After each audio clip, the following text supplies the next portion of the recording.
Itu mereka sampai dimaki-maki segala macam, dan akhirnya impactnya ke diri gue sendiri gitu. Motor 3 udah habis, sama keluarga udah jauh juga. Bayangin dari 2016 tadi kiraan cuma 3 triliun sampai sekarang itu hampir ratusan triliun. DPR mendukung itu, mendukung dengan sangat serius untuk membongkar dan menangkap semua pihak yang terkait, apalagi pemain dalam.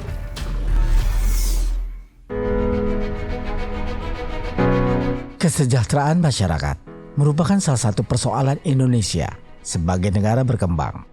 Bertahun-tahun, sejak kemerdekaan, penjamin kesejahteraan sosial menjadi prioritas utama dalam setiap program pemerintah. Sayangnya, pengelolaan ekonomi masih belum menemukan realisasi yang tepat agar meletakkan sepenuhnya kepentingan masyarakat sebagai prioritas. Dalam film dokumenter ini, tim Aksi Dewan berusaha menceritakan bagaimana kehidupan masyarakat Indonesia di pinggiran yang berjuang untuk mencari uang.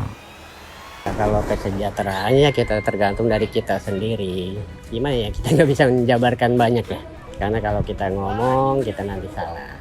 Kita nggak boleh menyalahkan pemerintah juga. Iya, kalau kita nggak ngejaring, kita nggak makan. Apalagi sekarang udah cuaca buruk kan, udah zamannya mau nginjak bulan Januari. Hujan tiap hari, makan tiap hari, ngutang tiap hari.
Valid ya, semua tercover yang memang memerlukan bantuan itu, jadi kita lebih enak nangani.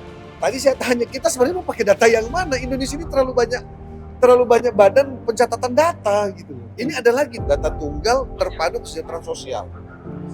Nah, pertanyaan saya, semangat satu data ini di mana sebenarnya? Akibatnya, ketimpangan ekonomi sosial masyarakat menjadi berubah drastis. Tidak ada lagi sumber mata pencaharian tetap sebagai penopang ekonomi rumah tangga mereka. Akhirnya, rayuan kemajuan teknologi telah membawa banyak perubahan positif. Di sisi lain, muncul pula tantangan baru yang semakin rumit. Dua fenomena yang saat ini menimbulkan masalah sosial secara signifikan, yaitu judi online dan pinjaman online.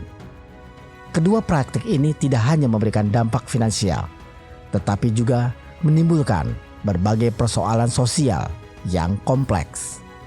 Jadi awalnya gue terima SMS yang dibilang di situ gue udah nerima pinjaman sebesar 8 juta, ya kan, karena gue nggak tahu itu pinjaman apa, dan gue cek rekening juga nggak ada masuk, karena penasaran aja awalnya. Lender yang dipinjol ilegal itu juga keuntungannya lebih besar, dan memang di pinjol ilegal juga dia relatif lebih gampang untuk prosesnya, dan memang risikonya juga lebih tinggi pastinya gitu kan. Dan yang ada yang lebih parahnya itu gue nerima 1.150.000 dan gue harus mengembalikan itu sekitar 2.300.000. Ini soal judi online ini sudah gempa terbesar yang pernah ada, sebagai disebut gempa sosial ya, yang menyangkut banyak hajat hidup orang banyak. Kalau masyarakat itu kan dia karena dikasih iming-iming maka dia terlibat.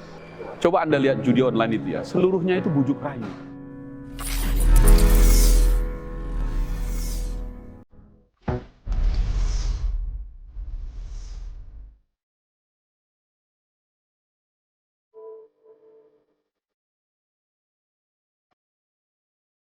Permasalahan pinjaman online atau pinjol kian hari kian marak. Dalam lingkaran utang banyak menjebak masyarakat. Tingginya bunga dan pendeknya jangka waktu pelunasan seringkali menyebabkan gagal bayar, yang kemudian menimbulkan masalah ekonomi keluarga, konflik interpersonal, dan bahkan kriminalitas terkait utang. Bahkan sejak kehadirannya dari tahun 2016 hingga 2023, 25 orang melakukan bunuh diri karena tidak bisa melunasi cicilan pinjaman online. Sebenarnya sih respon yang paling berat bagi gue itu adalah keluarga, khususnya keluarga dari istri ya, itu menyasar ke mertua gue, ditelepon, dimaki-maki segala macam. Itu sih yang sebenarnya yang paling besar. Dan satu lagi dengan atasan gue di perusahaan yang lama gitu loh, itu mereka sampai dimaki-maki segala macam, dan akhirnya impactnya ke diri gue sendiri gitu.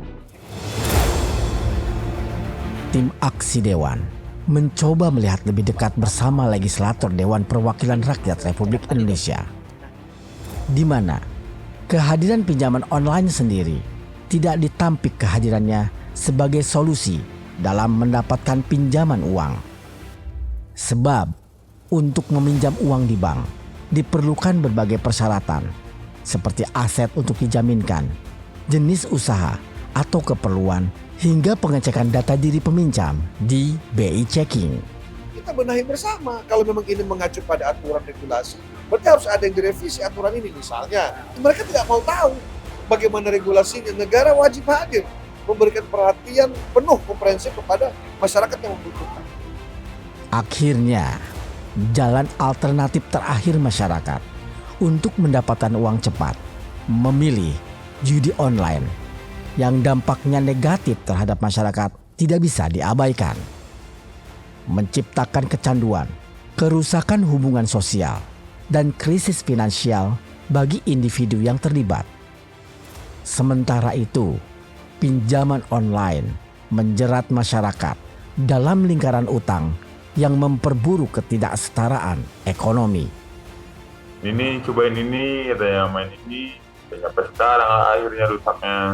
Udah gitu motor 3 udah habis, mana ya, sama keluarga istilahnya udah jauh juga, sama istri kemarin sempet istilahnya minta udahan. Jadi pelaku judi online itu kejahatannya dua sekaligus, membujuk rayu untuk orang bermain judi dan judinya itu sendiri.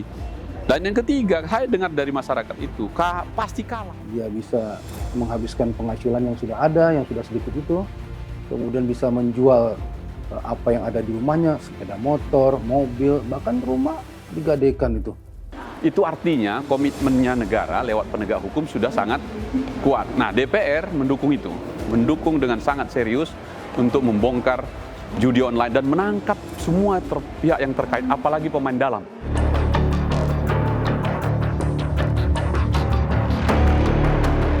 Sayangnya, banyak oknum tingkat atas yang bermain untuk keuntungan dan kepentingan pribadinya.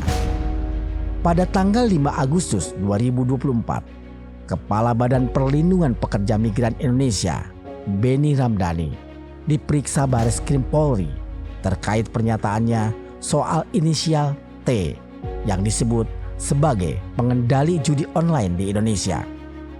Meski akhirnya Beni Ramdhani tak mau mengungkap nama tersebut.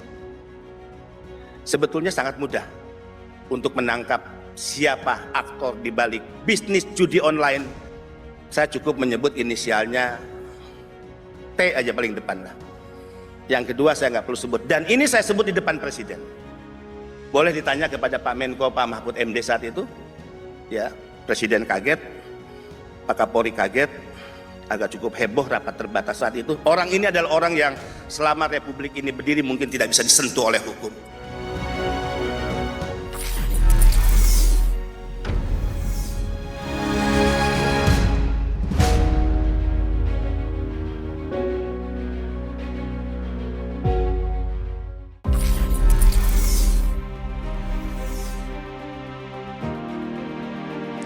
Bak musuh dalam selimut.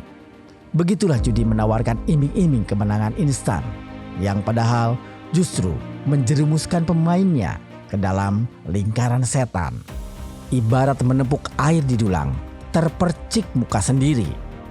Dengan ditangkapnya oknum Kementerian Digital dan Informasi yang seharusnya menjadi garda terdepan pertahanan terhadap bisnis judi online dan pinjaman online, malah menjadi tameng pelaksana pelindung para pelaku bisnis tersebut. Awal yang juga mengejutkan bagi saya sebagai Menteri Komunikasi dan Digital, namun harus dihadapi dan juga harus didukung tentunya. Kita amat mendukung dan sekali lagi membuka pintu kepada kepolisian untuk melakukan jika diperlukan pengembangan penyidikan ke dalam, termasuk kalau memang harus masuk ke kantor kami di Komdigi. Bagi kami ini baik, sekali lagi sebagai upaya bersih-bersih agar kantor kami juga bisa menjalankan tugas dan fungsi yang diamanahkan Presiden dengan baik. Hasil pendalaman di lapangan oleh tim dokumenter investigasi aksi Dewan Parlemen membuat Dewan Perwakilan Rakyat Republik Indonesia menilai ada kelemahan dalam pengawasan internal di Kementerian Komdigi yang ditunjuk sebagai Satuan Tugas Pemberantasan Judi Online. Bahwa pengawasan dilakukan oleh DPR terhadap mitra-mitranya itu juga sudah berjalan. Era sekarang di zaman Pak Prabowo sudah tidak bisa main-main, Jadi ini pelajaran buat yang lain dan seluruh institusi. Perlu ada upaya yang cepat, tepat, terukur dan komprehensif untuk memberantas judi online yang sudah menjadi patologi sosial atau penyakit sosial. Pemberantasan judi online tidak dapat dilakukan secara parsial. Seluruh pemangku kepentingan, termasuk pemerintah, aparat penegak hukum, dan masyarakat harus bersatu untuk menangani masalah ini. Kita berharap juga Pak Kapolri dalam hal ini lugas tegas bersamaan dengan PPATK untuk menyikapi dugaan-dugaan yang terkait dengan apa yang terjadi saat ini, begitu hebatnya judi online di Republik ini. Bayangin dari 2016 tadi cuma 3 triliun sampai sekarang itu hampir ratusan triliun. Terkait dengan jaringan yang terlibat di dalam judi online, tadi saya sudah sampaikan bahwa kami tidak akan ragu-ragu Pak untuk memberantas dari akar sampai paling atas, bahwa bahkan saya Pak, kalau saya kedapatan saya menerima judi online, saya besok pagi mundur. Hiruk pikuk judol dan pinjol di masyarakat membuat Dewan Perwakilan Rakyat Indonesia mengambil langkah khusus dengan membuat panja judi online dan pinjaman online sebagai tindak cepat meminimalisir crime fintech yang meresahkan masyarakat selama ini. Bahwa Dewan Perwakilan Rakyat Republik Indonesia dan negara hadir melindungi rakyat Indonesia sebagai pengamalan Pancasila, sila kelima, keadilan sosial bagi seluruh rakyat Indonesia. Apa yang sudah dilakukan untuk merubah mekanisme yang lama menjadi mekanisme yang baru, itu seperti apa yang sekarang. Dan kami juga perlu tahu apa yang terjadi kemarin ini. Kabinet yang lama ini, yang Menteri Menkominfo yang lama ini, apa yang terjadi sehingga bisa ada kebocoran seperti itu, kesalahannya di mana? Banyak sekali iklan di medsos yang tidak ada filternya. Jadi judol dan pinjol ini sudah seperti narkoba.